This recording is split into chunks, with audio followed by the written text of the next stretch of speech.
Kimi, nakulangan nga ba sa pagmamahal at pag-aalaga ni Sian kaya naghahanap ng iba?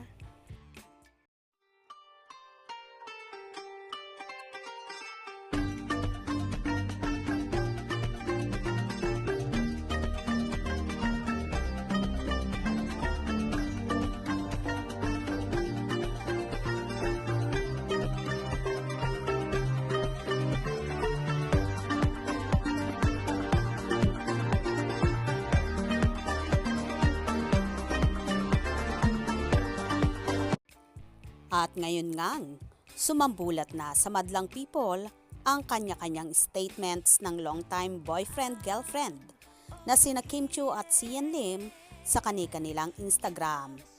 Ito na nga ang pinakihintay na kasagutan ng mga Kim C supporters at ng netizens. Matagal-tagal na kasi ang issue na hiwalay na nga ang Kim C na tila tikom pa naman ang bibig ng dalawa. At sa pagtatapos ng taon, ay tinapos ng tuluyan ng Kim C ang kanilang relasyon.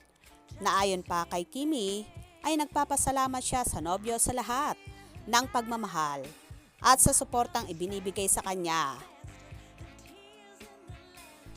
Ayon pa sa pagtatapos ng mensahe ni Chinita Princess, lastly to Z, thank you for the almost 12 years of beautiful memories together.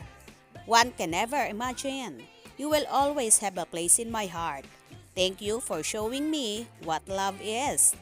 As we close this chapter of our lives, I am asking for everyone's kindness and respect.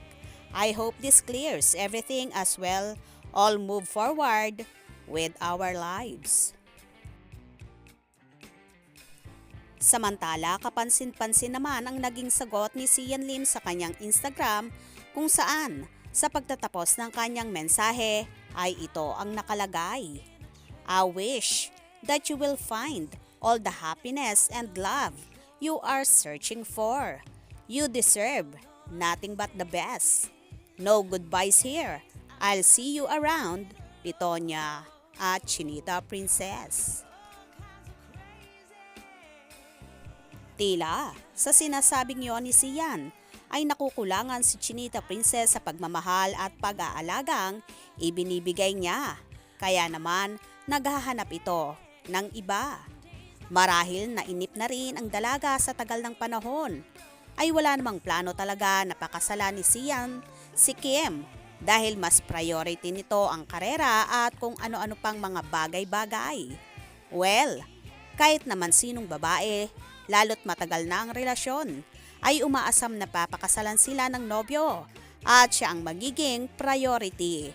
But in Kimi's situation, hindi nangyayari ang mga bagay na yon. Anyway Kim, wag mo na lang panghinayangan ang isang Sian Lim. Malay mo, may makikita ka pa at makakatagpo ka pa ng higit pa sa kanya na ikaw ang magiging priority at mamahalin habang buhay. Cheer up, Queen Chiu, we love you.